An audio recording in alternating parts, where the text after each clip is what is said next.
saying rude things about Allah. And you are saying rude things about my case? Ah, our new African. Pardon? China first to invent lots of other things. Rubbish. China not invent rubbish. In the late 1970s, Mind Your Language was one of Britain's most watched sitcoms, pulling in audiences of over 18 million and exporting its signature brand of classroom chaos across continents. But behind its global appeal lay a minefield of controversy. The tipping point came in the form of this controversial scene that ended Mind Your Language. While millions laughed, ITV executives were squirming, and by the time the laughter faded, the plug had been pulled. What really happened behind the scenes, and was it truly one offensive scene, or the slow burn of cultural reckoning that brought Mind Your Language to an abrupt end? Today, we'll unveil the whole thing without any filters. Background and premise of the show.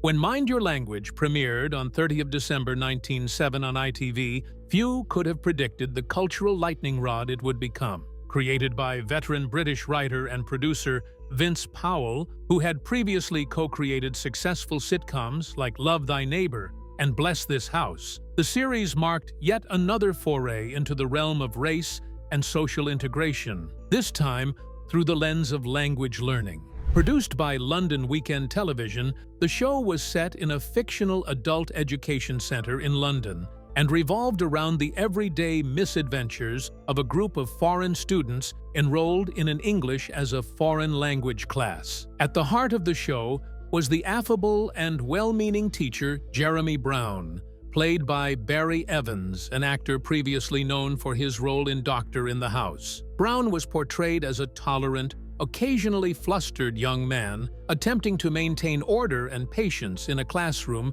that represented a microcosm of global culture. Does not sound like a recipe for controversy now, does it? Well, it did become controversial. The class consisted of students from a wide variety of countries, each characterized by cliched traits intended to provide both contrast and comedy. These included Giovanni Capello, a loud and flirtatious Italian played by Riccardo Montez; Ali Nadim, a Pakistani Muslim played by Dino Shafiq; Ranjit Singh, a devout Sikh from Punjab played by Albert Moses; Taro Nagazumi, a buttoned-up Japanese businessman played by Robert Lee; Anna Schmidt, a sultry German au pair played by Françoise Pascal; Danielle Favre, a flirtatious French woman played by Françoise Pascal in the early episodes, later replaced by other actresses, Chung Soo Lee, a Chinese communist played by Pik-Sen Lim,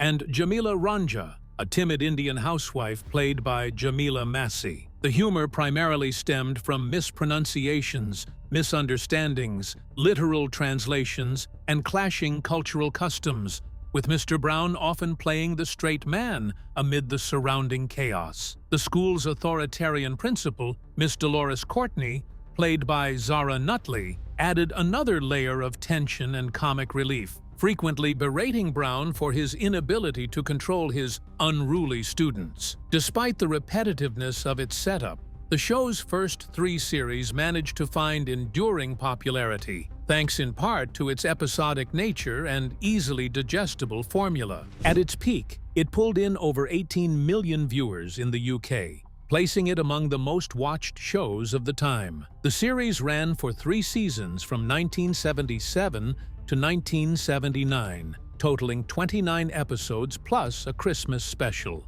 And its syndication footprint was even more impressive. The show found devoted audiences in more than 25 countries, including India, Malaysia, Kenya, Nigeria, Pakistan, and several Middle Eastern nations. In regions like the Indian subcontinent and Southeast Asia, where English language learning was culturally significant and often institutionalized, the show became a cult hit. Each episode followed a similar rhythm, a roll call of miscommunications, interpersonal misunderstandings, and language flubs, usually ending with some moral or humorous reconciliation. It was shot with a multi-camera setup before a live studio audience, echoing the feel of British stage comedy. Barry Evans's performance as the increasingly weary but good-hearted teacher helped anchor the ensemble chaos. Despite its popularity, the show soon attracted the wrong kind of attention. Controversial use of ethnic stereotypes. One of the most enduring criticisms of Mind Your Language lies in its deliberate use of ethnic stereotypes as comedic fodder, a method that was central to the show's structure and identity. While audiences in the late 1970s often responded with laughter, many of the show's characters were rooted in exaggerated, sometimes offensive caricatures that reinforced simplistic views of nationality, ethnicity, and culture. Each character was designed not only to represent a different country, but to embody a collection of cultural cliches that were widely recognizable to British audiences, offering easy laughs through their accents, customs, and linguistic errors. Though this approach made the show accessible and humorous to some, it also invited serious scrutiny, both during and especially after its original broadcast period, as views on race and representation began to shift significantly in Britain and elsewhere. Perhaps the most recognizable and frequently cited example is the character of Ali Nadim, played by Bangladeshi-born actor Dino Shafiq. Ali was written as a Pakistani Muslim who constantly misused English phrases and was almost always accompanied by his signature line, "1,000 apologies," delivered in a stylized accent. While the character was portrayed as clever, likable, and resourceful, his dialogue often reduced him to a punchline, especially when juxtaposed with his frequent bickering with Ranjit Singh, the class's other South Asian student. Ranjit, played by Sri Lankan-born actor Albert Moses, was a devout Sikh who worked as a taxi driver, a profession commonly associated with South Asian immigrants in Britain during the 1970s. He reacted aggressively whenever Ali made fun of his religion, especially the Sikh practice of wearing a turban. The friction between Ali and Ranjit, although framed comedically, reflected real-world ethnic and religious tensions between Muslims and Sikhs from the subcontinent, though the show treated these conflicts as slapstick material. Another prominent example was the Japanese student Taro Nagazumi, portrayed by British-Chinese actor Robert Lee. Taro's character was constructed around the stereotype of the stoic, emotionless East Asian man, robotic in speech and demeanor, with humor often extracted from his rigid syntax and misunderstanding of idioms. He was frequently used to parody Japanese cultural traits associated with discipline and conformity, and his lack of visible emotion was played for laughs. Similarly, the Chinese character Chung Soo Lee, played by Malaysian-born Pik Sen Lim, was depicted as a communist loyalist who praised Chairman Mao and often used Maoist slogans in class. Her portrayal leaned heavily on Cold War-era caricatures of Chinese identity, linking her political ideology to her national identity in a reductive and sensationalized manner. Giovanni Capello, played by Spanish-born actor Ricardo Montes, was another heavily stereotyped figure. Representing Italy, Giovanni was loud, highly expressive, and constantly trying to flirt with female classmates. His exaggerated Italian accent, passionate gesturing,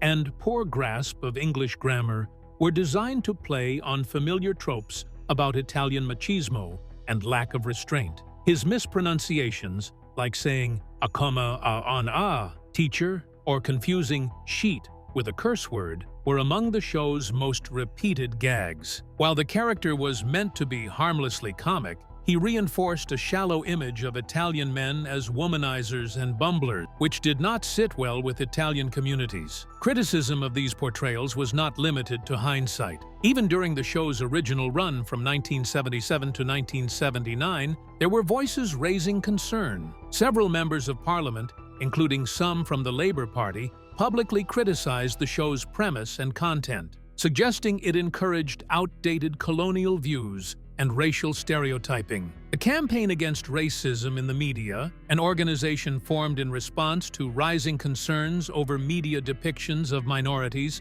flagged Mind Your Language in its reports as an example of how comedy could normalize racial insensitivity. Letters to ITV and media editorials in outlets such as The Guardian and The Times highlighted how the show's reliance on mock accents and national cliches could contribute to xenophobic attitudes, even if unintentionally. While the producers defended the show as a celebration of diversity, arguing that it brought people from different cultures together in a shared space of learning, this justification failed to satisfy critics who pointed out that most of the jokes targeted the characters' differences, not their common humanity. The humor rarely elevated cross-cultural understanding. Instead, it thrived on linguistic confusion, cultural clashes, and stereotypes. British-born critics of South Asian, East Asian, and African descent particularly took issue with the fact that non-white characters were not only written by white writers, but also portrayed by actors who were often pressured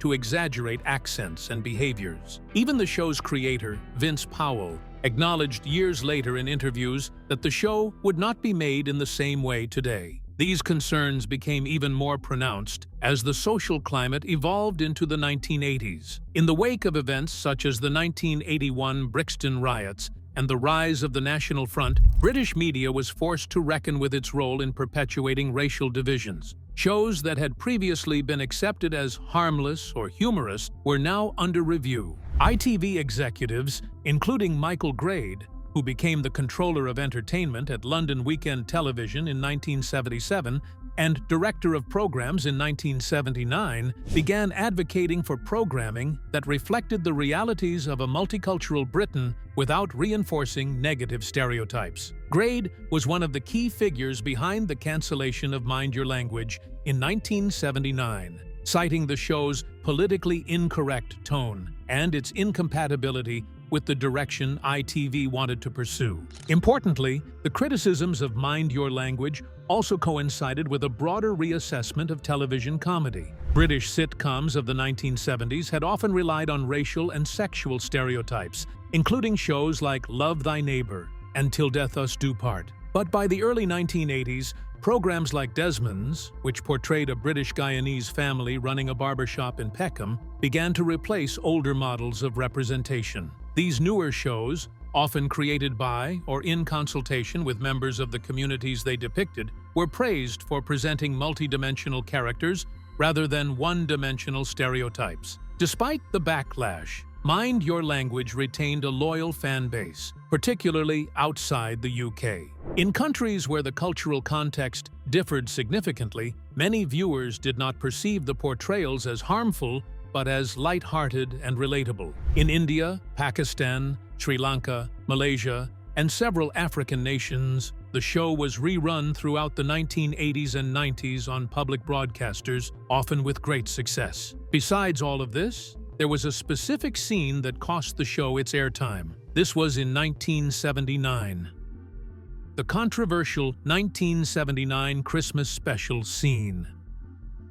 The 1979 Christmas special of Mind Your Language, titled What's in a Name, aired in December of that year and would become one of the most controversial installments in the show's entire run. Though the sitcom had long been under scrutiny for its exaggerated ethnic stereotypes and reliance on caricature-based humor, this particular episode crossed a threshold for many viewers, critics, and broadcasters. While the show's producers had leaned into its formula of comic misunderstandings and linguistic mishaps, What's in a Name drew ire for scenes that seemed to move from cultural insensitivity to outright racial provocation. This episode has often been cited by television historians and former ITV insiders as the moment when Mind Your Language crossed an invisible line, triggering a chain of complaints and prompting a reassessment of its place in British television. The premise of the episode was deceptively simple.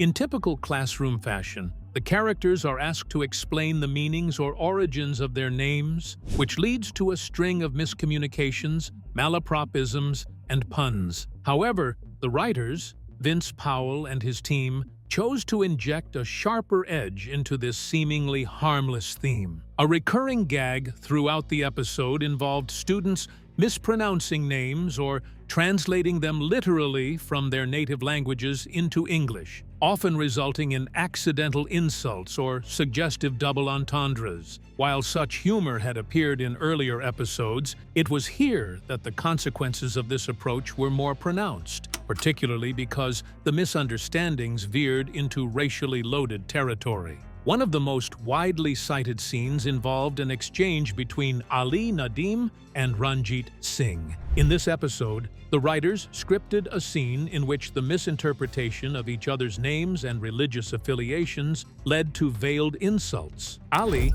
misunderstanding the meaning of Singh, made a comment that appeared to mock Ranjit's turban and religious identity. Ranjit responded with a retort that alluded to Ali's name being associated with servitude. While both lines were played for laughs, they mirrored real-world tensions between Muslims and Sikhs, especially sensitive, considering the fraught history of partition-era violence between the two communities in India and Pakistan. At a time when Britain was home to a growing South Asian diaspora, still navigating complex inter-ethnic relations, the portrayal of such conflict in comedic terms sparked significant backlash. Adding to the episode's controversy, the classroom is briefly visited by a delivery man, played by an uncredited black actor, and a mix-up over his identity results in the students and Miss Courtney, the stern school administrator played by Zara Nutley, treating him with suspicion. The implication that his skin color alone led to this reaction,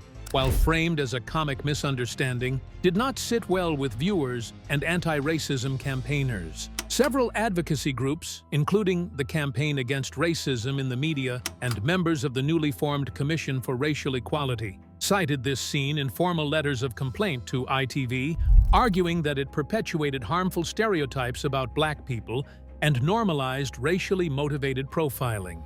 ITV received over 300 written complaints following the broadcast of What's in a Name, a significant spike compared to the show's typical viewer response rate. Many of the complaints came from educators, community leaders, and cultural organizations, some of whom had previously defended the show as lighthearted and inoffensive. However, the 1979 Christmas special prompted a reevaluation, particularly because the episode aired during the holiday season, a time typically associated with family-friendly content and goodwill. ITV's Viewer Liaison Office acknowledged the volume of complaints, stating in internal memos later cited by The Independent in a 1997 retrospective on British television controversies that the network was reconsidering the show's suitability for further commissioning. The backlash also had repercussions within ITV itself. Michael Grade, then director of programs at LT and an increasingly influential voice in British broadcasting, was disturbed by the direction the episode had taken. In an interview years later with The Guardian, Grade admitted that while he had initially supported Mind Your Language as a commercially successful series, he felt that the Christmas special highlighted the show's deeper flaws. Its dependence on racial caricature and cultural ignorance could no longer be ignored. Grade described the episode as a relic of a bygone era and stated that it was time to move on from that kind of comedy. Several former staff producers who spoke to the Radio Times in 1985 confirmed that internal conversations about ending Mind Your Language accelerated in the weeks following the Christmas broadcast. By early 1980, the decision had been made. Mind Your Language would not be renewed for a fourth season under ITV. The show's final episode, Who Loves Ya Baby, aired in January 1979, and although one more episode had been filmed after the Christmas special, it was quietly dropped from rotation. Vince Powell, who had defended the show as a well-meaning satire, later admitted in a BBC interview in 1992 that the landscape had changed, and that a joke that once raised a chuckle was now causing offense. Interestingly, the controversy did not dampen the show's popularity abroad. International broadcasters, particularly in Asia, the Middle East, and Africa, continued airing the show, including the 1979 Christmas episode, well into the 1990s. In some regions, the offending scene was edited or dubbed over, but in others, it aired intact and without incident. In India, Pakistan, Malaysia, and Nigeria, for example, state-owned broadcasters like Doordarshan and TV3 continued to broadcast reruns, and viewership remained high. Here, audiences interpreted the scenes less through the lens of racial controversy and more as slapstick comedy, a sign of how regional cultural norms shaped media reception. Some Asian viewers even regarded the show as an accurate, if exaggerated, depiction of their struggles with the English language and British customs. Nonetheless, within Britain, the 1979 Christmas special of Mind Your Language reflected how sitcoms can overstep the boundaries of satire into offense, especially when dealing with subjects as sensitive as race, religion, and identity. Media scholars like Professor Sarita Malik from Brunel University and Dr. Brett Mills from the University of East Anglia have cited the episode in their writings on British television and race, noting how it encapsulated the tension between audience demand and growing calls for representation and dignity. The fact that the show was axed at the height of its popularity, drawing more than 18 million viewers per week, goes to show how seriously the network took the complaints and the evolving expectations of its viewers. ITV's cancellation and official reason.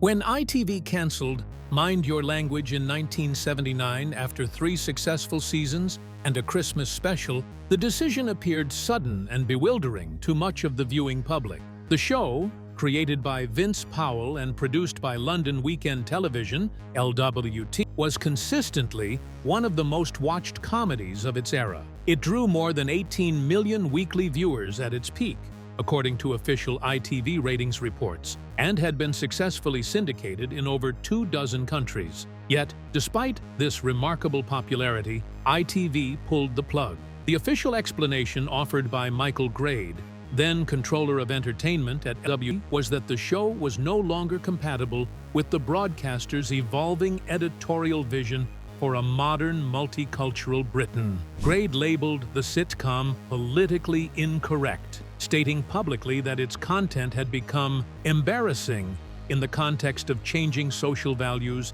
and rising awareness around race and representation.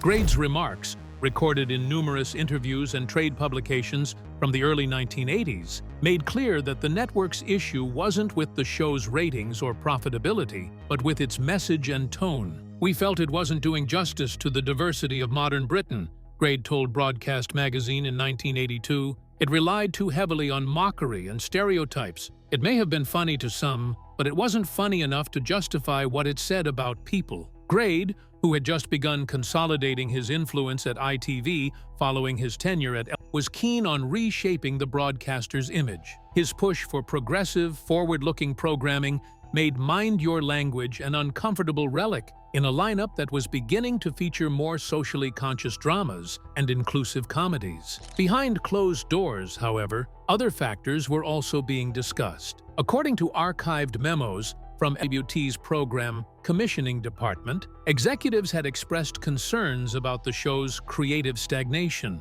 Several senior producers flagged the show's increasing reliance on formulaic setups, classroom misunderstandings, cultural blunders, and predictable punchlines rooted in broken English. These internal critiques noted that while the show was still pulling in viewers, its writing was becoming repetitive and lacked freshness. One producer reportedly commented that the show had run out of classroom gags and needed either a major overhaul or a graceful retirement. Interestingly, Vince Powell himself acknowledged the creative fatigue in later interviews. In a 1995 interview with BBC Radio 4, he admitted that although the cast and audience were still enthusiastic, we'd done nearly everything we could with the classroom setup. Powell had considered a possible spin-off or a format change, perhaps moving the class outside the school or introducing new students. But these ideas were never greenlit. With criticism mounting and internal support waning,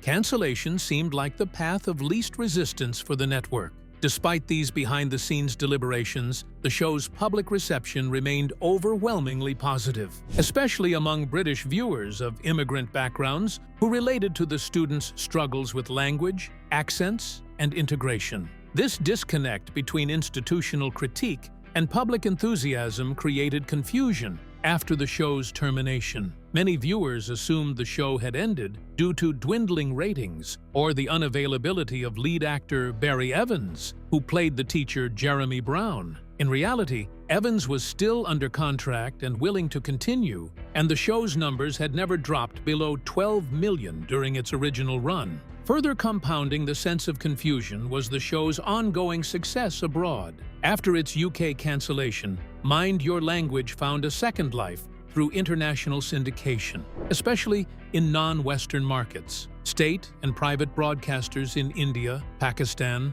Malaysia, Sri Lanka, Kenya, Nigeria, and even parts of the Middle East began airing reruns. This global embrace of the show contributed to the myth that it had ended naturally rather than due to controversy. As late as 1992, television listings in Southeast Asia still described Mind Your Language as a beloved British comedy that ran for years, with no mention of its abrupt cancellation. Fans wrote letters to British broadcasters asking for the show's return, unaware that its termination had more to do with cultural politics than with performance metrics. In fact, the show's unexpected longevity abroad eventually prompted a brief revival. In 1986, an independent revival of the series was commissioned by an international production house in partnership with Granada Television. 13 new episodes aired on ITV in 1986, though these were poorly received in Britain and lacked much of the original cast's chemistry. The cancellation of Mind Your Language marked the end of an era in British sitcom history. It was one of several shows, alongside Love Thy Neighbor and It Ain't Half Hot Mum, that were phased out as broadcasters responded to the demands of a more culturally aware and politically active public. While many viewers continued to find the show harmless or nostalgic, ITV's executives were increasingly unwilling to take risks on programming that could be interpreted as racially insensitive, especially when such programming was rooted in humor that played on language barriers and exaggerated foreignness. The show was viewed as incompatible with the forward-looking image ITV wanted to project in the Thatcher-era Britain of the 1980s. It had become, in the eyes of its own creators and curators, a product of a fading media philosophy. Attempts at revival. Following its original cancellation in 1979, the sitcom had continued to flourish internationally, prompting interest in reviving the format. The reboot was not handled by its original creators at London Weekend Television, but by an independent company known as HT Productions. This time, ITV did not fully endorse the project as a flagship return. Instead, the revived fourth season was distributed irregularly across different ITV regions, and in many cases, it aired primarily in international markets such as Malaysia, Singapore, and parts of the Middle East, where the original show still had a strong following. The new season, consisting of 13 episodes, debuted in September 1986. Barry Evans reprised his role as Jeremy Brown, but the classroom had changed significantly. While some original cast members returned, such as Zara Nutley as Miss Courtney and Albert Moses as Ranjit Singh, others were absent. George Camiller, who originally played Max Papandreou, was replaced by Kevork Malakian, and there were new additions like Ricardo Montes as Juan Cervantes, a Spanish bartender. The producers seemed to hope that by slightly updating the classroom dynamic while retaining its basic comedic structure, the show could recapture its earlier charm. However, the attempt fell flat. The revival did not come close to matching the original run's popularity or impact. By 1986, British television comedy had undergone a profound transformation. Shows like The Young Ones, Blackadder, and Yes Minister had set a new tone for satire and storytelling. Smart, self-aware, and politically sharper than the soft-edged slapstick of Mind Your Language. The reboot seemed out of sync with this new landscape. Audiences, especially in the UK, appeared uninterested in returning to a format increasingly viewed as outdated. Reviews were lukewarm to negative, and television critics pointed to the show's dated formula, with The Times describing it as a relic poorly dressed in contemporary clothes. Academic reaction to the revival mirrored this sentiment. Media scholars, including Stuart Hall and later Sarita Malik, noted that the show's revival occurred just as conversations about media responsibility and minority representation were intensifying. In 1986, the Race Relations Act had recently been updated to tackle indirect racial discrimination more explicitly, and watchdog groups like the Commission for Racial Equality were becoming more vocal, reviving a show that had already been criticized for its reliance on ethnic caricatures seemed to some tone-deaf. Nonetheless, the fourth season did find moderate success in overseas markets. Malaysian broadcaster RTM aired the entire new run, while Sri Lankan television added the revival episodes to its rebroadcast schedule. In countries like India, Pakistan, and Kenya, where English-language programming had strong post-colonial demand, the show was often embraced as light-hearted entertainment rather than scrutinized for its cultural politics. Despite the lack of continued production after 1986, Mind Your Language never entirely disappeared. Its legacy continued through repeated airings, VHS sales, and eventually uploads on platforms like YouTube. These uploads, particularly during the 2000s and 2010s, reintroduced the show to new generations around the world. Clips featuring characters like Giovanni, Ali, and Taro went viral in some regions, especially among diaspora communities. By the 2020s, the show had acquired a strange dual status as a nostalgic memory for those who grew up watching it, and a flashpoint for debates about racial representation in media. While the show portrayed ethnic diversity, it did so through a lens that simplified and flattened complex cultural identities for easy laughs. This sentiment echoed the view of many critics. The show's intentions might not have been malicious, but its execution relied on reducing people to a few comedic tropes. The cast, over the years, offered mixed reflections. Barry Evans, who passed away in 1997, rarely spoke publicly about the show in his later years, although in a 1988 interview, he mentioned that Mind Your Language had typecast him, limiting further acting opportunities. Albert Moses, who played Ranjit Singh, defended the show in several interviews, including a notable one for BBC's Desi DNA in 2004, saying it was meant to be funny and innocent, and that many from immigrant communities told him they related to it. George Camiller and Françoise Pascal also expressed fondness for the experience, though Pascal admitted in a 2005 documentary that she understood why some people might have found it offensive in today's climate. Ultimately, the question remains, was it one controversial episode that ended Mind Your Language, or was it the broader structure and sensibility of the show that became untenable in a changing Britain? Scholars and media historians generally agree that the 1979 Christmas special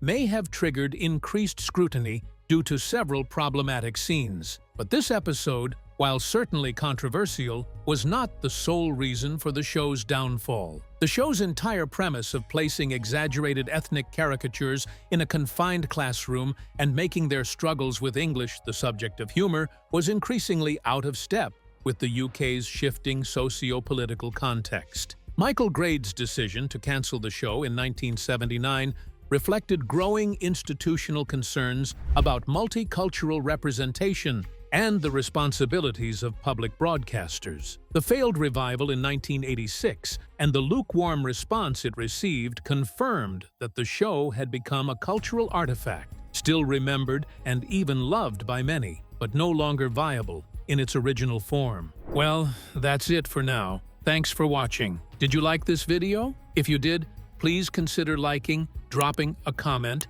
and hitting the subscribe button so that you don't miss out on our new uploads. Also, don't miss this video you see on your screen right now. It's truly unbelievable.